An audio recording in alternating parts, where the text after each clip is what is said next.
दोस्तों, स्वागत है आपका आपके अपने YouTube चैनल कैरियर मेकर्स में। SSC GD previous year series में आज हम बात करेंगे मैथ के 46वें पेपर की, जो लिया गया था दिनांक 31 जनवरी को 11:45 से 12:45 के बीच में। ठीक है, आइए देखते हैं इस पेपर में कैसे सवाल पूछे गए। पहला सवाल आपकी स्क्रीन पर ये रहा। सवाल आपको बोला, टीना एक बैंक खाते में 48,000 रुपए डालती है, 6 वर्ष बाद निकालती है, अब इसका मूल्य 60,000 रुपए है, प्रतिशत वृद्धि। ये महत्वपूर्ण पॉइंट है, प्रतिशत वृद्धि।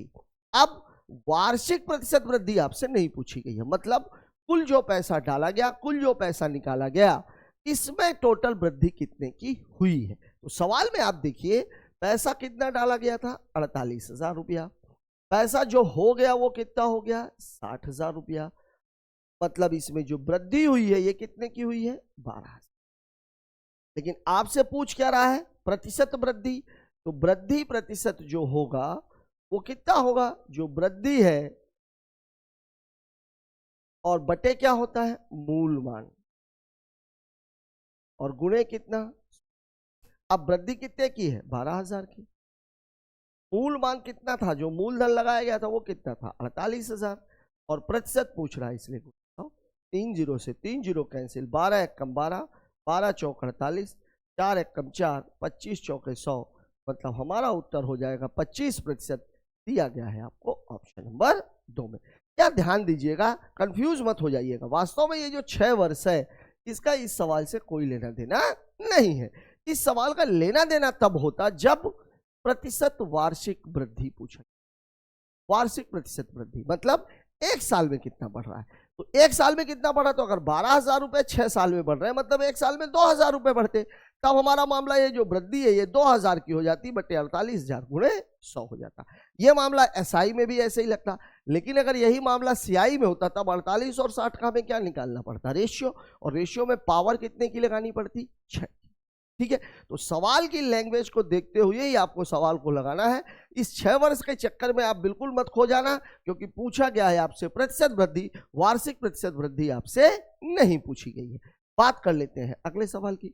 अगला सवाल हमसे क्या बोल रहा है, एक कॉलेज क्लब में छात्रों की एक निश्चित संख्या की औसत आयु 20 वर्ष है। निश्चित संख्या मतलब हम एक्स मान लेते हैं। बाद में 27 नए छात्र जिनकी औसत आयु 12 वर्ष है क्लब में शामिल हो गए। 12 छात्र जिनकी औसत आयु 19 वर्ष है क्लब छोड़ दिया। 27 आए, 12 चले गए, मतलब 15 बचे। इस परिवर्तन के परिणाम स्वरूप सभी छात्रों की औसत आयु में 2 वर्ष की वृद्धि हो जाती है। पहले औसत आयु 20 थी, अभी 2 वर्ष की वृद्धि हो गई, मतलब कितनी हो गई, 22। क्लब में छात्रों की वर्तमान संख्या। अब देखिए, इस सवाल को अगर डायरेक्टली लगाने की मैं बात करूं तो इसका उत्तर कितना हो जाएगा, 27 2 साल बढ़ा है तो 27 दूनी 54। ये 19 एक साल और छोड़ के गए हैं 12 लोग, तो 12 गुणे 1 मतलब 12, 54 और 12 कितना हो जाएगा, 66। 2 वर्ष की वृद्धि हुई है, मतलब 66 में 2 का भाग दे दिया, 33। वर्तमान में छात्रों की संख्या 33 है। पहले अगर आपसे पूछा गया होता तो 33 में से 15 घटा देते 18, लेकिन आपसे वर्तमान संख्या पूछी गई है, इसलिए उत्तर कितना हो जाएगा, 33। पहले मैं आपको इसको बेसिक से बता देता हूं, फिर मैं बताता हूं डायरेक्ट कैसे करना। देखिए, यह जो निश्चित संख्या है इसको मैं मान लेता हूं एक्स। देखिए, एक्स छात्र थे, उनकी औसत उम्र कितनी थी, 20 साल, प्लस 27 नए छात्र आए जिनकी औसत उम्र कितनी है, 22 साल। फिर 12 छात्र जिनकी औसत उम्र है 19, ये छोड़ करके चले गए, इसलिए माइनस में। अब आप देखिए, छात्र पहले एक्स थे, 27 आए, 12 चले गए, मतलब अब छात्रों की संख्या है एक्स प्लस 15, और इनकी जो औसत है वो कितनी, 22। ये आपका सवाल है। ठीक है, अब इसको अगर मैं हल करूं तो कितना हो जाएगा, ये 20x प्लस 27 दूनी 54, 27 दूनी 54 और 5 माइनस 12 नहीं है 108, 12 एकम 12 और 10, 12 नहीं है 108, 8 10, 12 एकम 12 और 10 22, बराबर 22x और प्लस 15 में 12 का 22 का गुणा, तो 15 दूनी 30, 15 दूनी 30 और 3। ये आपका सवाल। अब अगर मैं इसको हल करूं तो देखिए, 14 में से 8 गया 6, 8 में से 2 चला गया 6, 5 में से 2 चला गया, ये आपका मामला है। तो ये हो जाएगा 20x प्लस 366 बराबर 22x प्लस 330। अब अगर आप इसको हल करेंगे तो 20x और 22x घट जाएगा तो कितना आ जाएगा, 2x, और ये दोनों घट जाएंगे तो कितना आ जाएगा, 36। मतलब x की वैल्यू हो जाएगी 36/2, काट लेंगे कितनी हो जाएगी 18। ठीक है, अब शुरुआत में x की वैल्यू कितनी है 18, मतलब शुरू में छात्रों की संख्या 18 थी, लेकिन आपसे पूछा क्या गया है, आपसे पूछी गई है वर्तमान संख्या, और वर्तमान संख्या ये है, तो इसकी वैल्यू हो जाएगी 18 + 15 बराबर कितनी हो जाएगी 33, और यही आपके सवाल का जवाब है। ठीक है, इसका आप लोग स्क्रीनशॉट ले लीजिए, ये बेसिक से लगा हुआ सवाल। ठीक है, अब मैं बात कर लेता हूं सवाल को डायरेक्ट कैसे लगाया जा सकता है। देखिए, सवाल में औसत आयु 20 वर्ष है। 20 वर्ष है मतलब पूरा एक समूह है जिसका औसत 20 है। इस समूह में कोई भी शामिल होगा तो वो भी 20 का बन जाएगा। ठीक है, अगर ज्यादा कम हो रही है तो उसकी संख्या को मैं बढ़ा या घटा सकता हूं। ठीक, अब कुछ छात्र अगर छोड़ करके चले जा रहे हैं तो भी वो अपना 20 ही लेकर के जाएंगे। अगर कम लेकर के जा रहे हैं मतलब उन्होंने अपना हिस्सा छोड़ दिया। अब यहां पर आप देखिए, औसत कितना था 20 साल, औसत कितना था 20 साल, यहां पर औसत कितना है 22 साल, मतलब कितने साल की वृद्धि हो रही है +2 की। कितने लोगों की 27 लोग, ये है मामला।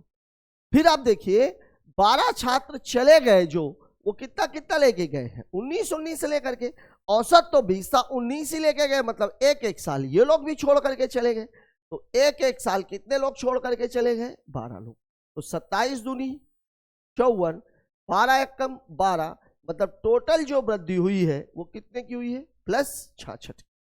वृद्धि कितने की हो गई है 66 की।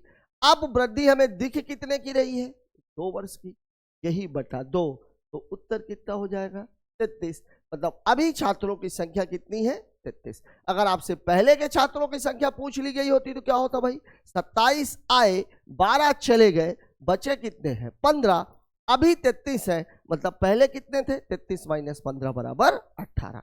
ठीक है, लेकिन अभी आपसे वर्तमान संख्या पूछी गई है इसलिए उत्तर कितना हो जाएगा 33।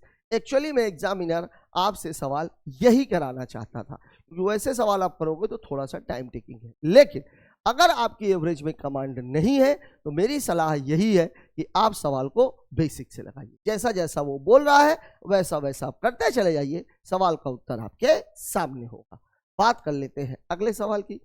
12 मीटर लंबे 8 मीटर चौड़े 3 मीटर ऊंचे कमरे में रखे जा सकने वाले सबसे लंबे खंभे की लंबाई। देखिए, ये चूंकि लंबाई चौड़ाई और ऊंचाई दी गई है, मतलब बात हो रही है घनाभ। ठीक है, और सबसे लंबे खंभे की बात हो रही है, इसका मतलब यह है कि बात वो विकर्ण की, और घनाभ का जो विकर्ण होता है, इसकी बात हो रही है घनाभ की, तो घनाभ का जो विकर्ण होता है उसकी लंबाई कितनी है √L² + B² + H²। अब देखिए L कितना है, L है 12 का स्क्वायर, B कितना है, ये है 8 का स्क्वायर, और H कितना है तो 3 का स्क्वायर। तो अब ये कितना हो जाएगा 144 + 64 प्लस कितना 4 4 8 और 9 और 8 17, 4 1 5 6 5 11 और 1 1 2, मतलब मामला कितना का है 217 का, √217। ठीक है, अब अगर इसका उत्तर निकालना है तो या तो हमें इसकी वैल्यू निकालनी पड़ेगी और या तो फिर एक थोड़ा सा अंदाजा लगाना पड़ेगा। देखिए 217 से पीछे और 217 के आगे जो हमारा स्क्वायर रहता है वो क्या होता है भाई, 15 का 225 हो जाता है, एक तो होता है 225 मतलब 15, और एक होगा 196 मतलब कितना हो जाएगा 14, मतलब इसकी लंबाई 14 और 15 के बीच में होनी चाहिए। अब आप देख लीजिए, यहां देखिए 18 नहीं है, 16 नहीं है, 20 नहीं है, उत्तर कितना है 14.7। ठीक है, अब मैं आपको डायरेक्ट निकालने का तरीका भी बता दूं। देखिए, अगर किसी वैल्यू अगर हमको निकालनी है √x, ठीक है, मान लीजिए मैं निकाल रहा हूं √z की, ये √z की वैल्यू मुझे, और √z का मान जो है वो कितना है √x +- तब इसका जो फॉर्मूला होता है वो होता है √x + y/2√, ये होता है मामला। अब देखिए ये 217 किसके नजदीक है 225 के नजदीक है, 225 में कितना घटाना पड़ेगा 8 घटाना पड़ेगा, मतलब यहां पर जो वैल्यू है रूट ऑफ 217 को आप लिख सकते हैं रूट ऑफ 225 माइनस, और 225 का मान है कितना, तो 15 है, तो रूट ऑफ एक्स की वैल्यू कितनी हो गई 15, यहां माइनस लगा हुआ है तो माइनस, वाई की वैल्यू कितनी है 8, और यहां पर भी ये 2, और रूट ऑफ एक्स की वैल्यू कितनी है 15। ठीक है, तो अब ये 15 माइनस 8 बटे ये 4, ये 15, तो 15 माइनस 4 का देंगे तो कितना आ जाएगा 0.15, 15 दूनी 30, 10, 15 छक्का, ठीक है, और 15 में 0.26 घटाएंगे तो कितना आ जाएगा 14.7, ठीक है, 14.7। ये है आपके एग्जैक्ट वैल्यू निकालने का तरीका, ऐसी किसी भी संख्या का जो पूर्ण वर्ग नहीं है। और वैसे सवाल में ऑप्शंस उसने इतने बेहतरीन दे दिए थे कि आपको ज्यादा कुछ सोचने की जरूरत नहीं थी। मामला 14 और 15 के बीच का है, मतलब 14 से ज्यादा 15 से कम, और 14 से ज्यादा 15 से कम केवल एक ही ऑप्शन है, ऑप्शन नंबर 3। ठीक है, बात कर लेते हैं अगले सवाल की। अगला सवाल, एक लड़की अपने घर से 350 मीटर की दूरी पर स्थित पार्क तक पैदल जाती है, उसे पार्क तक पहुंचने में 3 मिनट और वापस आने में 4 मिनट लगते। ठीक है, लड़की की औसत चाल क्या है। ठीक है, अब औसत चाल निकालनी किसमें है ये भी आप ध्यान रखिएगा, किलोमीटर पर आवर में। यह मामला किसमें दिया गया है, मीटर में। यह मामला किसमें दिया गया है, मिनट में। औसत चाल बराबर होता क्या है, औसत चाल बराबर होता है कुल दूरी बटे कुल समय, यही तो होता है। अब ये मिनट में था तो मिनट में है तो इसको हम सेकंड में बदल लेते हैं, तो दूरी कितनी है 385 गई और 385 आई। ठीक है, यहां देखिए 3 मिनट है तो 3 गुणे 60 और प्लस 4 मिनट है तो 4 गुणे, मतलब ये हो जाएगा 700 और ये हो जाएगा 180 और 240, 180 प्लस 240, मतलब पूरा मामला हो जाएगा 700 बटे 420। ये से ये कैंसिल, 7 दाहम 70, 7 छंग 42, 2 तिहाई 6, 2 पंचे, मतलब ये आ जाएगा 5/3 मीटर पर। लेकिन आपसे पूछा किसमें गया है, किलोमीटर प्रति घंटे में, और मीटर को किलोमीटर बनाना है मतलब छोटे को बड़ा करना है, तो बड़ा करना है तो गुणा भी बड़े का होगा, मतलब अब क्या हो जाएगा ये 5/3 गुणे 18/5, 5 से 5 कैंसिल, 3 छके 18, उत्तर हो जाएगा 6 किलोमीटर प्रति घंटा। और यही आपके सवाल का जवाब है, दिया गया है आपको ऑप्शन नंबर 1।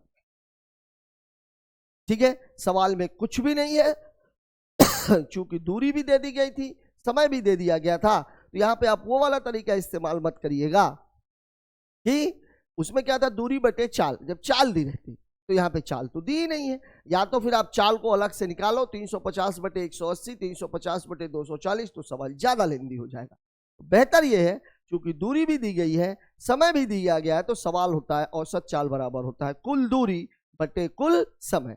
निकला किसमें, मीटर पर सेकंड में, और मीटर पर सेकंड को हमने कैलकुलेट किसमें कर दिया, किलोमीटर प्रति घंटे। ठीक है, बात कर लेते हैं अगले सवाल की।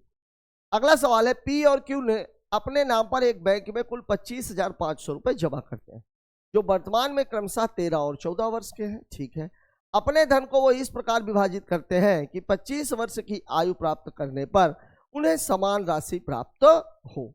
यदि बैंक वार्षिक रूप से चक्रवृद्धि 4% की दर से ब्याज देता है तो क्यू के नाम से कितनी राशि जमा की गई। बहुत ही बेहतरीन सवाल, बेहतरीन मैं क्यों बोल रहा हूं समझिएगा बात को। एक आदमी है देखिए 25 साल में है, 13 का है वो, मतलब इसका पैसा कितने साल जमा रहेगा। दूसरा आदमी है, इसको भी 25 में ही मिलना है, लेकिन ये 14 का है, तो इसका धन कितने साल जमा रहेगा। ठीक है, अब यहां पर जो देखना है वो ये है, मान लीजिए किसकी बात हो रही है, पी और क्यू की, तो ये पी है और ये कौन सा है, क्यू। पी का धन 12 साल जमा रहेगा और क्यू का धन 11 साल जमा रहेगा। यहां पर आप इस बात को समझिएगा जरा सा, यहां पर मैंने धन जमा किया कितने साल तक ये जमा रहा? 12 वर्ष तक। और यहां पर ये धन बराबर, ठीक है। और दूसरा जो धन है, यहां पर वो धन भी बराबर है, लेकिन ये जमा कितने साल रहा? 11 साल। जमा कितने साल रहा? 11 साल। मतलब इस पॉइंट पर आकर के दोनों धन क्या थे? आपस में बराबर। और यहां पर जो डिफरेंस है वो कितना है? 1 वर्ष का। ये मामला किसका है? ये वाला मामला किसका है? 1 साल का डिफरेंस है। कितने साल का डिफरेंस है? केवल 1 साल का। मतलब जो धन यहां पर जमा किया गया वो 1 साल के बाद, ठीक, पी को पी ने जितना धन जमा किया वो 1 साल के बाद उतना ही हो गया जितना क्या किसका था? क्यू का था। मतलब क्यू का धन, इसको आप ऐसे भी कह सकते हैं, क्यू का धन बराबर 1 वर्ष बाद पी का धन। यही तो है मामला। क्यू का धन जो है वो 1 साल के बाद पी के धन के क्या हो जाता है? बराबर हो जाता है। सॉरी, उल्टा लिख दिया मैंने, नहीं ठीक है, क्यू का धन, हाँ क्यू का धन ही तो है, पी को 1 साल के बाद पी का धन। अब ये दोनों धन बराबर, ये यहां पे बराबर तो तभी हो सकते हैं ना जब यहां पर ये दोनों बराबर रहे हो, तो 11 साल ये भी लगा रहेगा, 11 साल ये भी लगा रहेगा, दोनों की दर समान दी गई है, तो सीधी सी बात ये है कि धन क्या हो जाएंगे? बराबर हो जाएंगे। तो ये यहां से यहां तक में, यहां से यहां तक में बराबर तभी हो सकते हैं जब ये मामला यहां से शुरू होकर के यहां पर उतना ही हो गया हो जितना ये यहां पर था। अब आप देखिए दर कितनी दी गई है? 4%। 4% का मतलब ये हुआ कि अगर उसने 100 रुपए जमा किए थे तो वो 1 साल के बाद 104 रुपए हो जाए। मतलब ये धन पी का है और ये धन, ये कहानी। पी ने अगर 100 रुपए जमा किए तो वो 1 साल के बाद 104 रुपए हो गए, और क्यू का मतलब पी ने यहां पे जमा किए थे 100, इसने जमा किए थे यहां पर 104, तो 1 साल के बाद ये भी 104 हो गया, ये दोनों बराबर हो गए, इसलिए जाकर के 11 साल के बाद मिश्र धन भी क्या हो गया? बराबर। ठीक है। अब इसका रेशियो अगर मैं निकालूं 50, 52, 25 और 26, मतलब पी का जो धन है वो 25 है, क्यू का जो धन है वो 26 है। अब आपसे पूछ क्या रहा है? क्यू के नाम पर कितनी धनराशि जमा की गई थी? क्यू के नाम पर कितनी धनराशि जमा की गई थी? 26। टोटल धनराशि कितनी है? 25,500। मतलब 25 प्लस 26 बराबर कितना हो गया? 51, और 51 की वैल्यू है 25,500। हल करेंगे कितनी बार कटेगा? 1 बराबर कितना हो जाएगा? 500। अब आपसे पूछ किसका धन रहा है? क्यू का। क्यू का धन पूछ रहा है, तो 26 गुणे 500 मतलब उत्तर हो जाएगा 13,000 रुपया। और यही आपके सवाल का जवाब है, दिया गया है आपको ऑप्शन नंबर। ठीक है। तो साथियों यहां पर यही एक बात समझने की है, जब कभी भी बोले कि मिश्र धन बराबर हो गया है और मामला किसका हो? चक्रवृद्धि ब्याज। जैसे यहां अगर बोल दिया होता 12 साल है और 2 साल है, इसका 12 साल और 10 साल है, इसका मतलब यहां पे जो धन जमा किया गया वो 2 साल के बाद इस धन के बराबर हो जाएगा। मतलब यहां पे फर्क हम कितने का लेते हैं? 2 साल का। तब हम सवाल को क्या करते? 25 का स्क्वायर और 26 का स्क्वायर। ठीक है। अब यहां पर जो है सीधे सा मामला 1 साल का अंतर था, मतलब 25 से धन कितना हो रहा था 1 साल के बाद? 26। टोटल धन कितना था? 25,500। तो 26 की वैल्यू कितनी हो जाएगी? 13,000। ठीक। बात कर लेते हैं अगले सवाल। एक अर्धगोलाकार कटोरा मोटे स्टील का बना है जिसकी मोटाई 0.5 सेंटीमीटर है। कटोरे का बाहरी व्यास 43 सेंटीमीटर है, तो कटोरे का आयतन क्या हो? बढ़िया सवाल कहा जाए। देखिए एक कटोरा है, वो भी अर्धगोलाकार है, ये है इसका मामला, और इसका जो व्यास दिया गया है, इसका जो व्यास दिया गया है वो कितना दिया गया है? 43 से। ये क्या दिया गया है आपका? d बराबर। तो अब ये r बराबर कितना हो जाएगा? 43/2 मतलब 21.5। तो ये भी 21.5 है, ये भी 21.5 है, मिला करके कितना हो गया? ये 43 सेंटीमीटर। ठीक।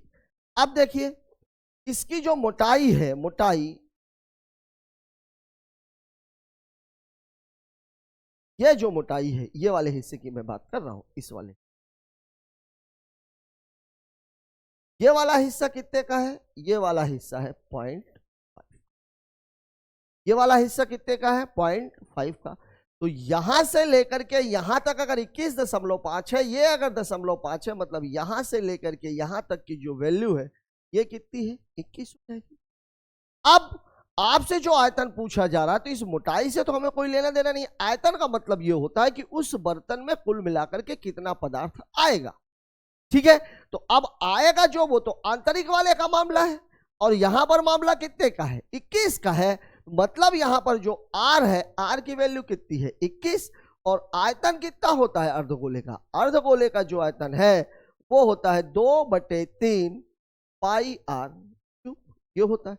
अब देखिए 2/3 पाई की वैल्यू 22/7 गुणे 21 गुणे 21 गुणे 21, ये है मामला। 7 त्रिक 21, ये 21 कैंसिल हो गया। अब देखिए 22 दूनी 44, 21 में 21 का गुणा करते हैं 441। अब आप गुणा कर लीजिए, 1 4 1 कम 4, 4 1 5, 5 चौके 20, 4 4 8, 8 चौके 32, 4 चौके। अब आप जोड़ दीजिए, तो ये हो जाएगा 4, ये हो जाएगा 0, 2 2 4, 16 और 3 19, 19,404 आपके सवाल का जवाब है, दिया गया है आपको ऑप्शन नंबर। ठीक है, बढ़िया सवाल कहा जाएगा, क्योंकि ये पहला सवाल ऐसा है अभी 46 सेट में पहली बार ऐसा सवाल पूछा जिसमें उसने मोटाई दी है। और यहां पर यही बात समझने की है, आपको व्यास दिया गया था, हमने त्रिज्या निकाल ली, त्रिज्या 21.5 निकल गई। मोटाई अगर 0.5 है, मतलब यहां से लेकर के यहां तक जो आंतरिक त्रिज्या है वो कितनी है? 21 है। यही एक बात थी जो आपको समझनी थी, और 21 के हिसाब से फिर हमने आयतन निकाल लिया, क्योंकि कोई भी सामान जो भरा जाएगा वो इसके अंदर भरा जाएगा, उसका मोटाई से कोई लेना देना नहीं है। ठीक है, बात कर लेते हैं अगले सवाल की। ये सवाल देखिए, 1 किलोग्राम चीनी का क्रय मूल्य 50 रुपए है। एक दुकानदार उसे 55 रुपए प्रति किलोग्राम की दर से बेचता है। अपने लाभ को बढ़ाने के लिए दुकानदार 1 किलो के स्थान पर 900 ग्राम चीनी तौलता है। दुकान द्वारा अर्जित लाभ प्रतिशत। यहां पर सवाल ये किसका है? बेईमानी का। बेईमानी में मैंने आप लोगों को एक बात बताई थी। पहली बात तो आप ये जान लीजिए, जितना पैसा दुकानदार लेता है वो उसका विक्रय मूल्य है, और जितना सामान वो देता है वो उसका क्रय मूल्य है। सामान वो कितना दे रहा है? अगर रुपया ना दिया गया हो तब की बात कर रहा हूं मैं। अब यहां पर रुपया दिया गया है, 50 रुपए में उसने पूरे 1000 ग्राम चीनी खरीदी थी, लेकिन अब वो दे कितना रहा है? 900। दे कितना रहा है? 900 ग्राम। मतलब 50 रुपए 1000 ग्राम की वैल्यू है, और दे कितना रहा है? 900 ग्राम। मतलब अब वो चीनी उसको कितने की दिया? कितने का? उसका 45 रुपए का। ले कितना लिया? 55 रुपए। लाभ कितने का हो गया? 10 का। कितने पर? 45 पर। ठीक है, यहां पे आप देखिए, इसका जो विक्रय मूल्य है, जो इसका विक्रय मूल्य है, वो विक्रय मूल्य कितना हो जाएगा? 55 रुपए। ये तो दिया ही गया है। ठीक है, जो क्रय मूल्य है, क्रय मूल्य उसका कितना है? 50 रुपया प्रति केजी, और केजी का मतलब होता है 1000 ग्राम, ये होता है। मतलब 50 रुपए जो कीमत थी वो 1000 की थी, लेकिन बंदा दे कितना रहा है? 1 2 1 2, ये और ये कैंसिल। मतलब अब जो उसकी कीमत हो गई वो कितनी हो गई? मतलब जो विक्रय मूल्य है वो 55 है, जो क्रय मूल्य है वो कितना है? 45 है। तो जो लाभ होगा, लाभ कितने का हुआ? उसको 55 माइनस 45 बराबर कितने का लाभ हो गया? आपसे पूछ क्या रहा है? प्रतिशत लाभ। तो जो लाभ प्रतिशत होता है, लाभ प्रतिशत वो क्या होता है? लाभ बटे क्रय मूल्य गुणे 100। अब देखिए लाभ है कितना? 10 का। क्रय मूल्य कितना है? 45 गुणे कितना है? 5 दूनी 10, 5 नमा 45। अब देखिए 2/9 1/9 की वैल्यू कितनी होती है? 11 सही 1/9%। तो 2/9 की वैल्यू कितनी हो जाएगी? 22 सही 2/, मतलब इसका जो लाभ है वो हो जाएगा 22 सही 2/। टोटल लाभ कितना है? 22 सही 2/9। लगभग में पूछ रहा है, तो 22 के नजदीक में और तो कुछ है ही नहीं, तो उत्तर कितना हो जाएगा हमारा? 22%। 23% हो जाता तो जरूर हमें सोचना पड़ता। वैसे चूंकि 22 और 23 के बीच का मामला है, मामला कितना है 2/9 का, मतलब इसको 23 बनाने के लिए मुझे 7 बढ़ाना पड़ेगा, तब भी उत्तर मेरा 22 ही होता। कब? अगर ऑप्शन में 23 भी दिया गया होता तब भी मेरा उत्तर 22 होता। ठीक है, बात करते हैं अगले सवाल की। अगला क्वेश्चन हमसे क्या कह रहा है, a प्लस बी अनुपाते b प्लस सी अनुपाते c प्लस a बराबर है 2:3:5 और a प्लस बी प्लस सी की वैल्यू कितनी है 20, तो c का मान क्या। ठीक है, देखिए इस सवाल को थोड़ा सा समझ लीजिए आप लोग। a प्लस बी, ऐसे टाइम एंड वर्क में आप लोगों ने खूब किया है इस सवाल को। b plus C plus C plus a बराबर कितना हो जाएगा 2 धन 3 धन 5, मतलब कितना हो जाएगा 10। और ये वैल्यू किसकी है 2, a प्लस बी प्लस सी की, इसकी वैल्यू कितनी है 10, मतलब a प्लस बी प्लस सी बराबर हो जाएगा 10/2, मतलब कितना हो जाएगा 5। लेकिन दिया गया कितना है, वैल्यू तो यहाँ पर 5 है, दी गई कितनी है 20 है, मतलब 1 की वैल्यू कितनी है, 1 की वैल्यू कितनी है 4 है। अब आप देख लीजिए a प्लस बी की वैल्यू कितनी हो जाएगी 2 × 4, मतलब कितनी हो जाएगी 8, और a प्लस बी प्लस सी की वैल्यू कितनी है 20, तो c अकेले की वैल्यू कितनी हो जाएगी 20 - 8 बराबर उत्तर कितना हो जाएगा 12, दिया गया है आपको ऑप्शन पर 2।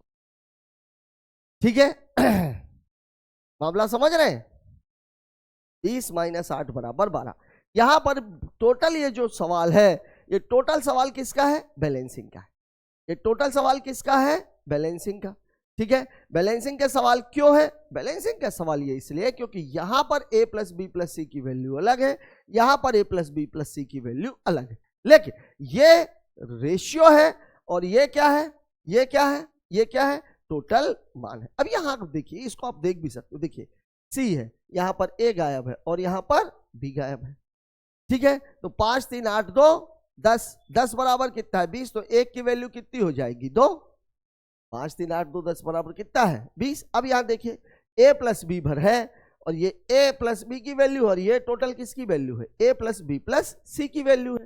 तो यहां पर हम ये देख रहे हैं कि ये पूरा का पूरा मामला इसका 4 गुना है, इसका 4 गुना ये है, क्योंकि a प्लस बी प्लस सी की वैल्यू आपने कितनी निकाली है 5 और दी गई कितनी है 20, 5 चौके 20, मतलब रेशियो में वैल्यू 5 है, एक्चुअल वैल्यू 20 है, मतलब 1 की वैल्यू 4 है, 1 की वैल्यू 4 है, मतलब a प्लस बी की वैल्यू 8 है, तो c अकेले की वैल्यू कितनी हो जाएगी 12, दिया गया है आपको ऑप्शन नंबर 2 में। ठीक है, बात करते हैं अगले सवाल। एक व्यक्ति अपनी धारा के अनुकूल 550 मीटर की दूरी 250 सेकंड में और 7.5 मिनट में वापस आता है। ठीक है, धारा के अनुकूल मतलब x + y। शांत जल में नौकायान की चाल क्या होगी, किलोमीटर प्रति घंटे में आपको निकालना है, दिया गया है ये मीटर पर सेकंड। ठीक है, धारा के अनुकूल देखिए, नाव की जो चाल होती है, नाव की चाल, इसको हम कितना मान लेते हैं, इसको हम x मान लेते हैं, और धारा की जो चाल है इसको हम कितना मान लेते हैं y मान लेते हैं। तो धारा की दिशा में जो चाल होती है वो कितनी हो जाती है x + y, और धारा के विपरीत जो चाल है वो कितनी हो जाती है x - ये आपको है। अब देखिए दूरी दी गई है, समय दिया गया है, तो चाल तो आपको निकल ही आएगी, मतलब यहां पर मामला कितने का हो जाएगा 525/250, जीरो हटाएंगे दशमलव, कितना हो जाएगा 25 दूनी 50, 2.1। लेकिन ये ध्यान दीजिएगा ये पूरा मामला किसका है, मीटर पर सेकंड। ठीक है, दूसरा x - y जो विपरीत है, यही 550 मीटर आने में उसको 7.5 मिनट लग रहा है, मिनट को सेकंड में बदलेंगे तो 60, जीरो से दशमलव कैंसिल।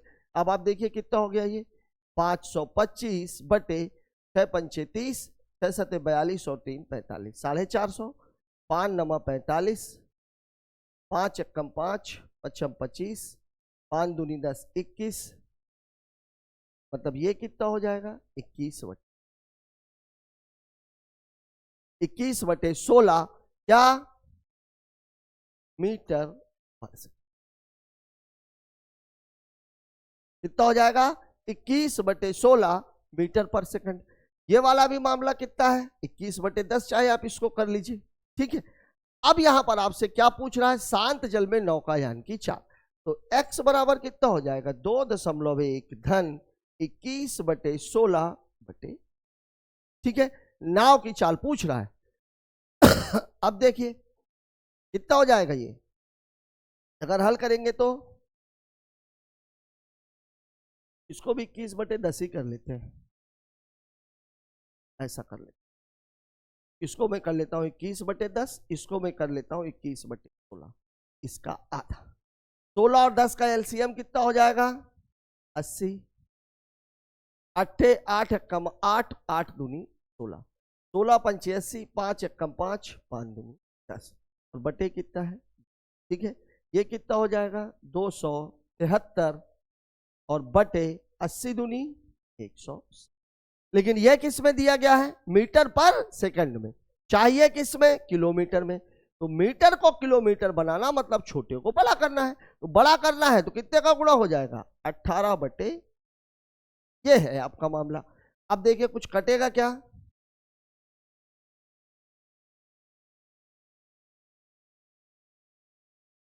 कुछ कटेगा क्या,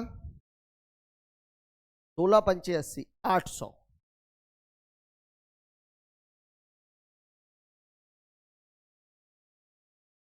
एक साथ 7 3 10, 10 2 12, नहीं कट रहा, 6.66 ही आ रहा है।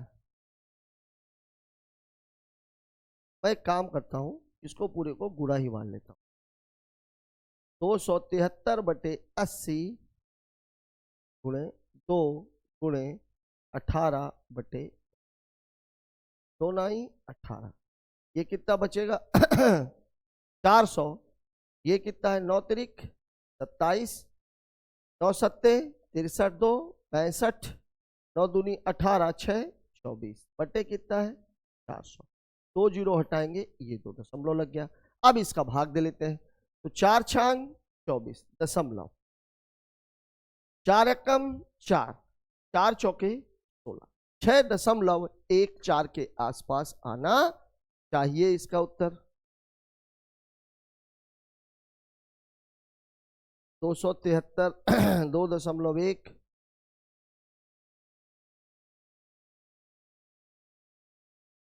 450, ठीक तो है। एक चीज तो मैंने गड़बड़ी कर दी, 21/18 था ये, 18 पंचे 90, 6.14 तो उत्तर आ ही नहीं रहा है। सवाल को दोबारा कर देते हैं, एक बात गड़बड़ हो गई है।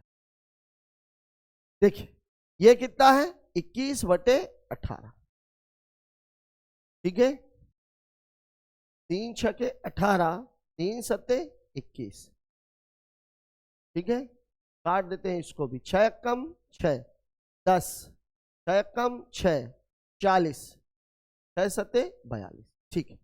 तो अब x की वैल्यू कितनी हो जाएगी, x की वैल्यू हो जाएगी 2.1 प्लस 1.17 बटे 2, 2 1 3, 3.27 बटे 2, तो कितना हो जाएगा ये गुणे 18 बटे 5, 5 दूनी 10, 10 ये दशमलव हटके यहां पे आ जाएगा, 18 सते 126, 6 12, 18 दूनी 34, 34 2 36, 36 10 46, 6 4 18 53 54, 54 और 4 5.866 उत्तर हो जाएगा ऑप्शन, ठीक है। देखिए जब कभी भी किलोमीटर में है, शांत जल में और लगभग में मान पूछा जा रहा है, तो आपको करना क्या है, यहां पर आप एक बात ध्यान रखिए कि x प्लस वाई और x माइनस वाई आपको निकालना ही पड़ेगा, क्योंकि बात किसकी हो रही है, चाल की।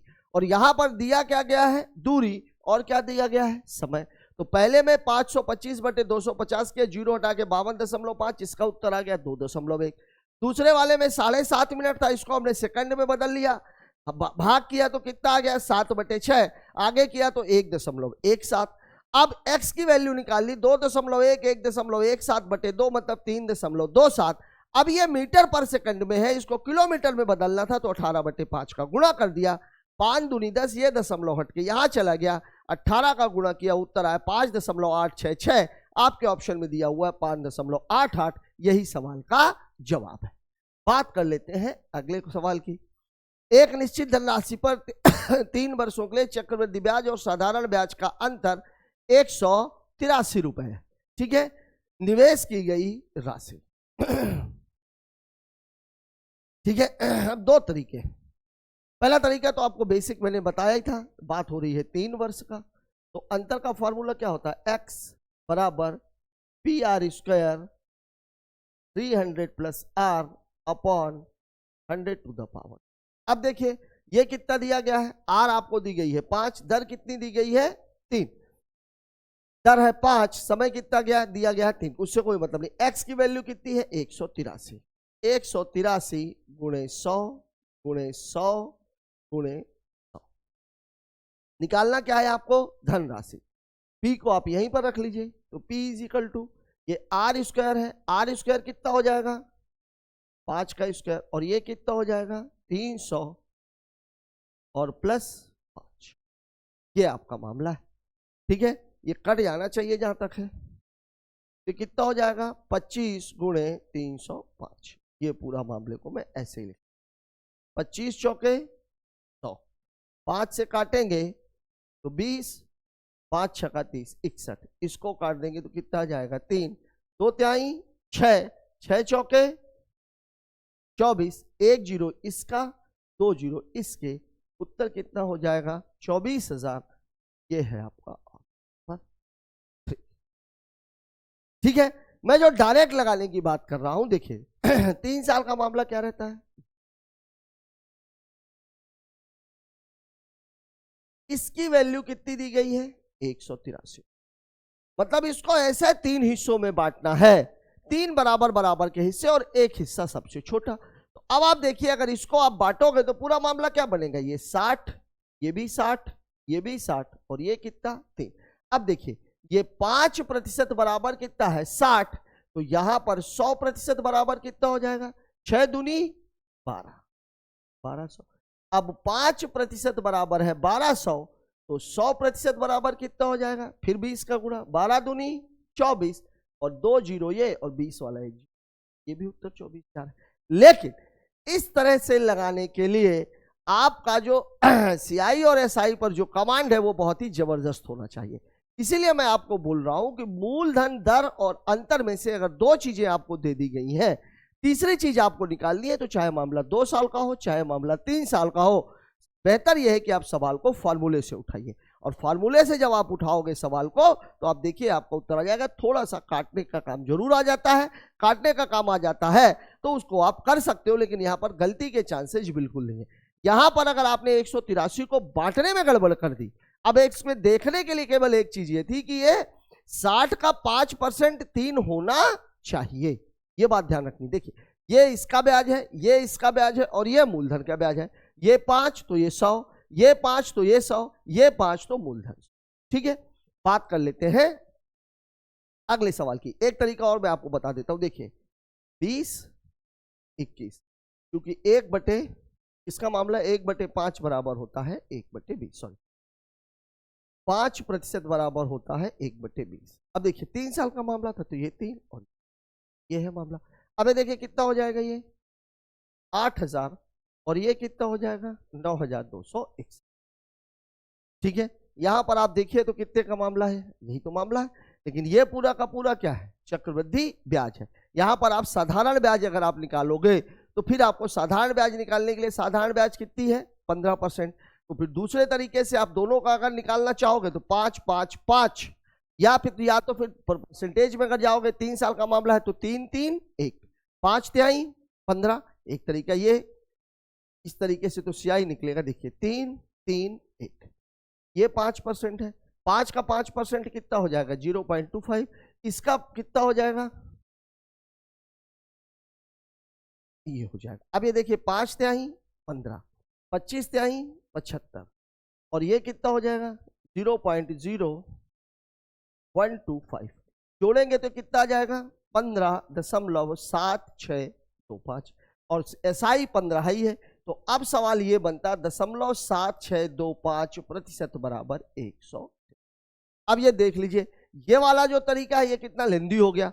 अब इसकी वैल्यू दी गई है और आपको वैल्यू किसकी निकालनी है, 100 की। कैलकुलेशन और ज्यादा लंबा हो, तो बेहतर ये है जब कभी भी अंतर वाला मामला हो, मूलधन, दर और अंतर में से ये दो चीजें आपको दी गई हैं, दर आपको दिया गया, अंतर आपको दिया गया, मूलधन निकालना है, तो आप सवाल को सीधे सीधे फॉर्मूले में रखिए और उत्तर निकाल लीजिए। बात कर लेते हैं अगले सवाल की।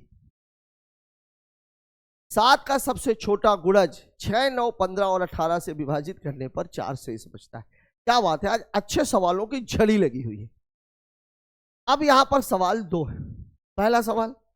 पहला सवाल आपका यह है कि 6, 9, 15 और 18 से विभाजित करने पर शेष कितना बचे, 4। लेकिन 7 से विभाजित करने पर कोई भी शेष नहीं बचना चाहिए। सवाल यह है शेष 4 बचे, मतलब जो आपका एलसीएम आएगा उससे 4 ज्यादा आपका उत्तर होना चाहिए। लेकिन अब यहां पर एक पुछल्ला लगा हुआ है। पुछल्ला क्या लगा हुआ है, वह संख्या 7 से पूरी पूरी विभाजित भी होनी चाहिए। अब आप देखिए 7 का सबसे छोटा गुणज, इसकी बात हो रही है, इसका मुझे एलसीएम निकालना। अब देखिए 18 में 6 और 9 तो शामिल है, इन दोनों को आप छोड़ दीजिए। 15 बनाना है तो ये देखिए कितना है इसका मामला, 3 गुणे 6 का। 15 बनाने के लिए 5 और चाहिए, 5, मतलब इसका जो एलसीएम है वो कितना है। अब अगर आपसे ये वाला हिस्सा नहीं दिया गया होता, केवल इतना पूछता, तो आप क्या कर देते, 90 प्लस। ठीक है, अब आपको ऐसी संख्या चाहिए जो 90 की गुणज हो और वह 7 की भी गुणज हो, 90 की भी गुणज हो और 7 की भी गुणज हो। तो इसका मैं आसान तरीका आपको बता सकता हूं। वैसे एक तरीका तो ये भी था, देखिए 90 गुणे 1, 90 गुणे 2, 90 गुणे 3, फिर आप इससे मैच कर लेते। सबसे बढ़िया तरीका क्या है, देखिए सबसे बढ़िया तरीका ये है 90x बटे 7, भाग दे लीजिए और निकालना क्या है आपको, शेष। 12 सत्ते 84, शेष कितना बचेगा, 6x। और 6x प्लस 4 की जो वैल्यू है वो किससे डिवाइड हो जानी चाहिए, 7 से। अब यहां पर x की वैल्यू रखिए, x बराबर अगर मैं 1 रखूंगा तो 6 कम 6 4 10। देखिए x की वैल्यू अगर मैंने 1 रखी तो कितना आएगा, ये 10 बटे 7। ये नहीं कट रहा, मतलब एक उत्तर नहीं होगा। अगर मैं 2 रखूंगा तो 6 दूनी 12, 12 4 16, 16 बटे 7, ये भी नहीं कट रहा। 3 अगर मैं रखूंगा, 6 3 18, 18 4 22, 22 बटे 7, ये भी नहीं कट रहा। 4 रखूंगा तो 6 चौके 24, 24 4 28, 28 बटे 7, ये पूरा कट जाएगा। मतलब मेरा उत्तर कितना है, 4। अब आपको निकालना कितना था, ये निकालना है, मतलब 90 गुणे 4 प्लस 4, मतलब हो जाएगा 360 प्लस 4, उत्तर हो जाएगा 364। यही आपके सवाल का जवाब है, दिया गया है आपको ऑप्शन नंबर 3 में। यहां ये बात बिल्कुल ध्यान में रखनी है, ये 2 सवालों को मिला करके एक सवाल बनाया गया है। एलसीएम एचसीएफ के सबसे अच्छे क्वेश्चंस यही कहलाते हैं। ठीक है, अगर मेरे से सिंपली पूछ लिया गया होता ऐसी संख्या ज्ञात करें जिसे 6, 9, 15 और 18 से विभाजित करने पर 4 शेष बचे, तो मेरा उत्तर सिंपली 90 और 4 94 हो गया होता। लेकिन सवाल में उसने बोल दिया 7 की गुणज हो। इसका मतलब यह है कि वह संख्या में अगर मैं 7 का भाग दूं तो वह संख्या पूरी पूरी कट जानी चाहिए। अब निकालने का तरीका देखिए, इसका एक तरीका और हो सकता था, 7 पन्ना 35, 7 तिरिक 21, ये भी कट रहा है, 7 पन्ना 35, ये भी कट रहा है, ये भी कट रहा है, सारी संख्याएं 7 से विभाजित है। लेकिन अब देखिए 90 और 4, 90 से 90 के आसपास कौन सी है, 90 4 360, 11 बचना चाहिए। ठीक है, नहीं जा रहा। इसको अगर देखेंगे तो 90, इसको 3 घटाना पड़ेगा तब ये जाएगा। इसको आप देखिए 90 में 90 दूनी 180, 90 3 270, कितना जोड़ना पड़ेगा आपको, कितना जोड़ना पड़ेगा, इसमें 80 जोड़ना पड़ेगा। यहाँ आप देखिए इसको अगर मैं सभी संख्याओं को अगर मैं 90 से भाग दूं तो 90 3 270, 90 चौके, ठीक है 360, तो 360 प्लस 11 करना पड़ेगा। लेकिन मुझे करना कितना है, 4।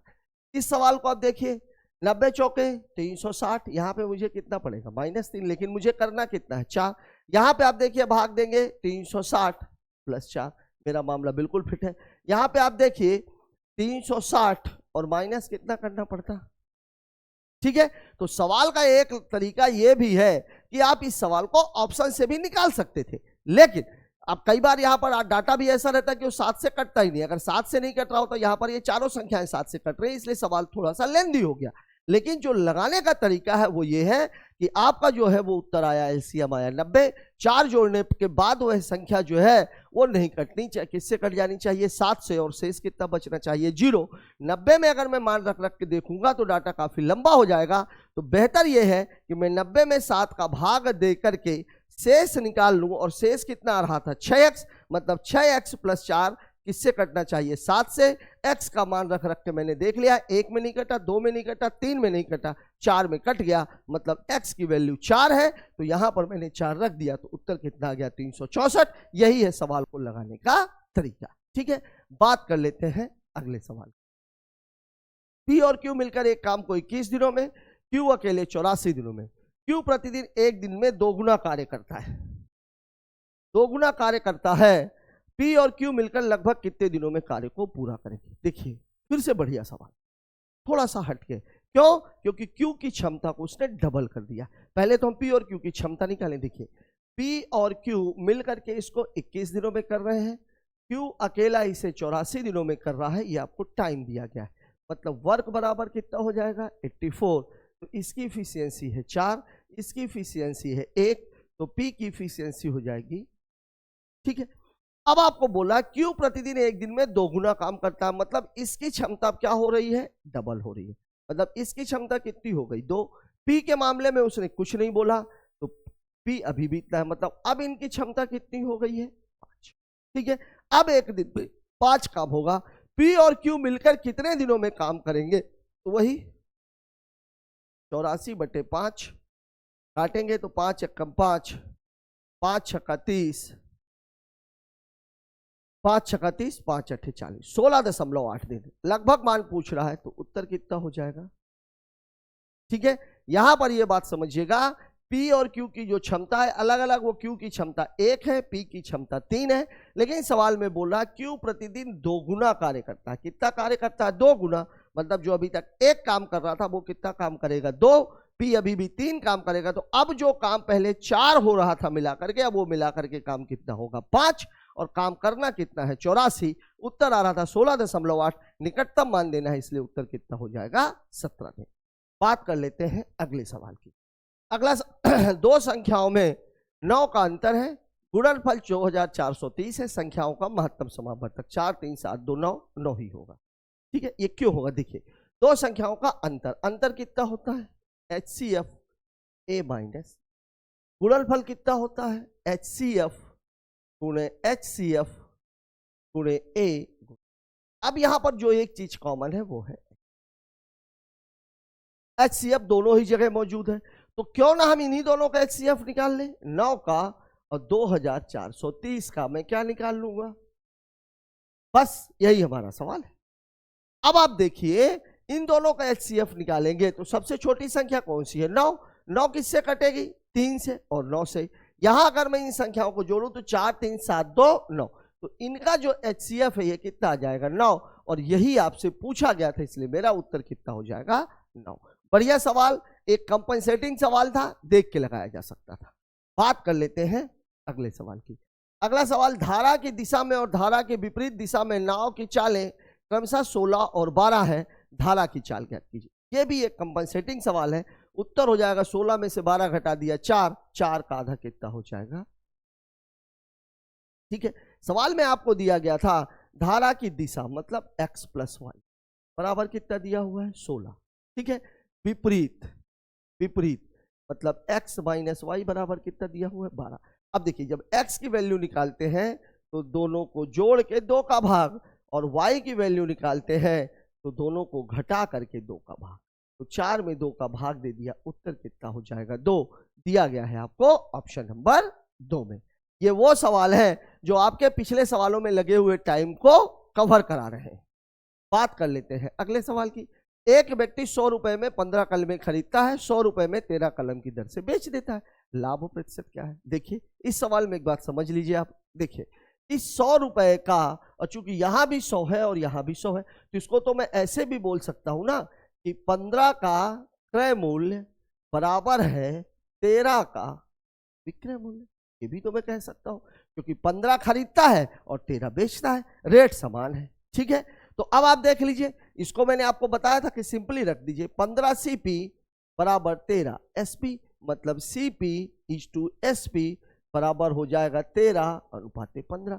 खरीदी गई है 13 में, बेची जा रही है 15 में, लाभ कितने का हो जाएगा 2 का, मतलब जो प्रॉफिट है वो प्रॉफिट 2 का।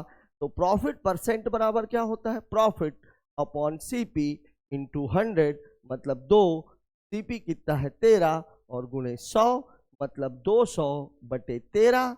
तो 13 एक कम 13, 7 70, 13 पचे 65, 5 13 चौके 52, 15.4% के आसपास आना चाहिए। 15 सही 5/13, अच्छा इसी में दे दिया है, ठीक है। एक काम कर लेते हैं, 15 13 कम 13, 7 13 पचे 65, 15 सही 5/13%। ये आपका उत्तर है। उत्तर दिया गया है आपको ऑप्शन नंबर 4 में। तुक्का इसलिए नहीं लगा सकते थे क्योंकि सेम में डाटा में कितना दिया गया है 3, ठीक है। अब बात कर लेते हैं अगले सवाल की, ये भी कंपलसरी क्वेश्चन ही कहलाएगा। एक ओवरकोट 16% और 25% की दो क्रमिक छूटों पर 1260 रुपए में बेचा जाता है, मतलब विक्रय मूल्य दिया गया है। ओवरकोट का निकालना क्या है, अंकित मूल्य। अब देखिए यहां मैंने आप लोगों को बताया था अंकित मूल्य पहले होता है, विक्रय मूल्य बाद में होता है। और मामला अगर रुपए का दिया गया हो, रुपए दे करके रुपए ही पूछे जा रहे हो, तो सवाल को आप सीधा सीधा लगाइए, फिर प्रतिशत निकालने की आवश्यकता नहीं है। अगर प्रतिशत पूछा गया हो तो फिर आपको रुपए में जाने की आवश्यकता नहीं है। यहां पर मामला रुपए का है। देखिए अंकित मूल्य अगर उसका x रुपए था, 12% की 16 की छूट दिया, मतलब 84 का हो गया सामान, 25 की छूट दिया, मतलब 75 का हो गया सामान, और फाइनली सामान बिका कितने में है 1260 में। ये x क्या है आपका अंकित। कोई सामान x रुपए का था, उस पर एक छूट ये मिल गई, एक छूट ये मिल गई, और सामान 1260 रुपए में बेच दिया गया। अब आप देखिए अगर इसको हल करेंगे, 25 × 75, 25 चौके 100, ये कितना हो जाएगा। देखिए कट रहा है, डायरेक्ट कट रहा है। 21 से इसको काटेंगे, 6 कम 6, सॉरी 21 छक्का 6 कम 6, 6 दूनी 12, और ये 0। इसको काट देंगे तो ये कितना आ जाएगा 20। तो अब x की वैल्यू ये वाला 100 वहां चला जाएगा, तो 20 × 100, मतलब उत्तर कितना हो जाएगा 2000 रुपया। यही आपके सवाल का जवाब है, दिया गया है आपको ऑप्शन नंबर 2, ठीक है। तो यहां पर मैं बार बार आपको ये बोल रहा हूं कि सवाल की रिक्वायरमेंट के हिसाब से आपको सवाल को हल करना है। प्रतिशत में पूछ लिया गया होता तो मैं क्या करता, 16 और 25 में फिर वही a + b - ab/100 वाले फार्मूले से आगे बढ़ जाते। तो 25 6 31 10 41, 25 चौके 100, 4 चौके 16, 41 में से 4 घटा देते, 37% छूट हो जाता। मतलब सामान कितने का हो जाता 63% का। 63% की वैल्यू दी गई है, 100% का पूछ रहा है। लेकिन प्रतिशत में निकाल के अगर आप आगे बढ़ोगे तो टाइम थोड़ा सा ज्यादा लगेगा। तो बेहतर यह है जब रुपए दे करके रुपए पूछा जा रहा हो तो सवाल को आप डायरेक्ट लगाइए। बात करते हैं अगले सवाल की।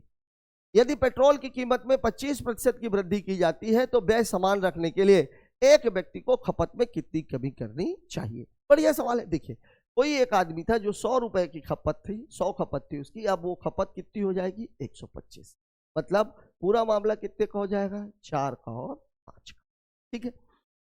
जो वृद्धि हुई है वो कितने की हुई है 1, वृद्धि कितने की हुई है 1 की। अब ये 1 रुपए जो बढ़े हैं यही मुझे घटाने। ये 1 रुपए अभी बढ़े कितने पर है 4 पे, 4 पे 1 रुपए बढ़ के ये कितना हो गया है 5। अब मुझे ये जो 1 रुपए बढ़े हैं, चूंकि क्या करना है व्यय को समान रखना है। व्यय को समान रखना मतलब ये 1 रुपए मेरे बढ़ने नहीं चाहिए, तो बढ़ने नहीं चाहिए तो अब 1 रुपए मुझे कम करना पड़ेगा। तो कम करना पड़ेगा तो अब जो कमी होगी वो 5 पे होगी, चूंकि रेट कितना हो गया है 5। तो यही चीज आ जाएगी, कमी प्रतिशत बराबर हो जाएगा 1/5 × 100, काट लीजिए, मतलब उत्तर हो जाएगा 20%। यही आपके सवाल का जवाब है, दिया गया है आपको ऑप्शन नंबर, ठीक है। बात कर लेते हैं अगले सवाल की। 6:11 और 8:9 के लिए संबंध सही है, क्या दिया हुआ है बड़ा छोटा बड़ा छोटा, भिन्नों की तुलना वाला सवाल है। देखिए 6:11 को मैं ऐसे लिख सकता हूं, या इसको आप चाहे ऐसे भी कर सकते हो, तो सॉरी इसी को कर लेते हैं 6:11 और 8:9। अब जब भिन्नों की तुलना करते हैं तो क्या करते हैं, तिर्यक गुणा, तो 9 छक्का 54, 11 8 88। अब सीधी सी बात है ये वाला डाटा बड़ा है, मतलब मैं ये कह सकता हूं कि 8:9 बड़ा है 6:।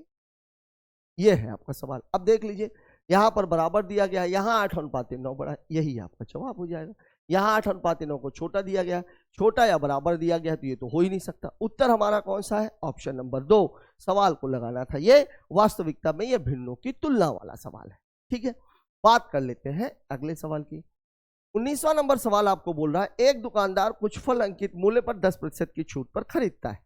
ठीक है, अंकित मूल्य में वृद्धि करता है। ठीक है, 15% की छूट देता है। ठीक है, 25% का लाभ प्राप्त करना चाहता है, तो उसका अंकित मूल्य मूल अंकित मूल्य से कितने प्रतिशत अधिक होना चाहिए? बढ़िया सवाल, नो डाउट, बहुत ही बढ़िया सवाल है ये। सवाल आपको कह रहा है, एक दुकानदार कुछ फल अंकित मूल्य पर 10% की छूट पर खरीदता है। मतलब मान लीजिए उसका अंकित मूल्य कितना था? 100 था। तो सामान उसने कितने पे खरीद लिया? 90 पे। ठीक है, 15% की छूट देने के बाद वह 25% का लाभ प्राप्त करता है। 15 की छूट देने के बाद वह 25 का लाभ प्राप्त करता है, तो लाभ तो इसी पर होगा, क्योंकि सामान तो 90 में खरीदा गया है। तो 90 में खरीदा गया है, तो 25% के लाभ का मतलब हुआ 1.25। गुणा करेंगे, 9 पन्ना 45, 9 दूनी 18 और 4 22, 9 एकम 9, 9 और 2 11। ठीक है, 1 0, 2 अंकों के बाद 10। मतलब जो उसने सामान बेचा वो कितने में बेचा? 112.5, 112.5। और ये सामान कितने पर बेचा है? 15% की छूट। और 15% की छूट का मतलब मामला कितना होता है? 85। तो आपसे अंकित मूल्य पूछा जा रहा है, मतलब इसकी वैल्यू कितनी है? इसकी वैल्यू है 85। काट लेंगे, और आपसे पूछ क्या रहा है? अंकित मूल्य पूछ रहा है, तो 100 रुपए पर रहा होगा तभी तो 100% बराबर कितना हो जाएगा? 112.5 बटे 85 और गुणे कितना? 100। 0 से दशमलव कैंसिल, ये 17, ये 2 का गुणा मार देंगे, 224, 225, 2250 बटे 17। तो 17 एकम 17, 5, 17 तिया 51, 4, 17 दूनी 34, 6, 60, 17 तिया 51, मतलब 132.3। मतलब जो इसने अंकित मूल्य अंकित किया है वो कितना किया है? 132.3 का। दोनों के बीच में फर्क कितने का है? 32। यही आपका उत्तर है, ऑप्शन। सवाल को फिर एक बार समझ लीजिए अच्छे से। सवाल क्या बोल रहा है? 100 रुपए का सामान था, बंदे ने 90 में खरीद लिया। 15% की छूट देने के बाद उसे 25 का लाभ चाहिए। लाभ किस पर मिलेगा? क्रय मूल्य पर। मतलब सामान वो बेच कितने में रहा है? 112.5। और 112.5 में सामान वो कब बेच रहा है? 15 की छूट देने के बाद। 15 की छूट का मतलब मामला कितने का है? 85 का। मतलब 85% की वैल्यू है 112.5, तो 100% की वैल्यू कितनी है? 132.3। मतलब 90 का सामान खरीदा, 132 रुपए 30 पैसे का टैग लगाया, 15 की छूट दे करके उसने 112 रुपए 50 पैसे में सामान को बेच दिया। इस प्रकार से उसको लाभ कितने का हो गया? 25% का। अब आपसे सवाल पूछ रहा है कि उसका अंकित मूल्य कितना है? ये वाला। उसका अंकित मूल्य मूल अंकित मूल्य से कितने प्रतिशत अधिक है? तो 100 से 132.3 कितना अधिक है? 32.3। और प्रतिशत का मामला है, इसलिए प्रतिशत, चूंकि हमने मान कितना लिया था? 100 लिया था। 32.3% उसका अधिक है। निकटतम पूर्णांक तक गणना करनी, इसलिए उत्तर कितना हो जाएगा? 32। बहुत ही बढ़िया सवाल कहा जाएगा, बल्कि मैं तो ये बोलूंगा जीडी में इस सवाल ने मुझे आश्चर्यचकित किया। कुछ एक सवाल ऐसे आ रहे हैं जो निश्चित तौर पर ये कहते हैं कि जीडी का एग्जामिनेशन उतना भी इजी नहीं है जितना बच्चे समझ रहे हैं। ठीक है, बात कर लेते हैं अगले सवाल की। 20 महिलाएं एक काम को 16 दिनों में, 16 पुरुष इसे 15 दिनों में, एक पुरुष और एक महिला की कार्य क्षमता का अनुपात क्या है? इजी सवाल कहा जाएगा ये। 20 वोमेन या 20 फीमेल इसको कितने दिनों में कर रही है? 16 दिनों में। 16 मेल इसको कितने दिनों में कर रहे हैं? 15 दिनों में। इसको आप ऐसे कह सकते हैं M1D1 बराबर होता है M2। देखिए 16 से 16 कैंसिल, 5 तिहाई 15, 5 चौके 20। ठीक है, मतलब फीमेल इज टू मेल बराबर कितना हो जाएगा 3:4। आपसे पूछ क्या रहा है, पुरुष पहले है महिला बाद में, मतलब आपसे पूछ रहा मेल इज टू फीमेल, उत्तर हो जाएगा 4:3। दिया गया है आपको ऑप्शन नंबर। ठीक है, बात कर लेते हैं अगले सवाल की। साथियों, इस क्वेश्चन के साथ ही हमारा ये पेपर खत्म होता है। निश्चित तौर पर अभी तक जितने भी पेपर किए गए हैं, मतलब 45 सेट किए गए हैं, हर सेट में 2 से 3 सवाल ऐसे आते थे जो कैलकुलेटिव रहते थे, लेकिन इस सवाल में कैलकुलेशन तो तुलनात्मक रूप में कम था, लेकिन सवालों की डीपनेस बहुत अच्छी थी। और ये पेपर इस बात का इंडिकेशन देता है कि एसएससी जीडी के एग्जामिनेशन को अगर कोई बच्चा ऊपर पढ़ करके क्रैक करना चाहेगा और दुर्भाग्य से अगर उसमें ऐसा पेपर फंस गया तो निश्चित तौर पर वो बहुत ज्यादा डिसअपॉइंटेड होने वाला। मैं आप लोगों को केवल इतना ही कहूंगा, पढ़ाई थोड़ा डीप में कीजिए। अभी हम एसएससी जीडी की प्रीवियस ईयर सीरीज के साथ ही, मतलब अभी जो हम सवाल है वो पेपर वाइज ले रहे हैं, अभी हमने उनको टॉपिक वाइज समराइज कर लिया है। अब हम टॉपिक वाइज सवालों को पूरी डिटेल के साथ, मतलब कुछ सवाल तो वही रहेंगे जो जीडी में पूछे गए, लेकिन इसके अलावा भी उसमें कुछ सवाल हम अपनी तरफ से डालेंगे और टॉपिक की पूरी डेप्थ के साथ हम आपको बताएंगे। लगे रहिए हमारे साथ, सुनिश्चित कीजिए अपनी सफलता को। मिलते हैं कल एक नए वीडियो के साथ, हमें इंतजार रहेगा आपके कमेंट्स का। तब तक के लिए जय हिंद।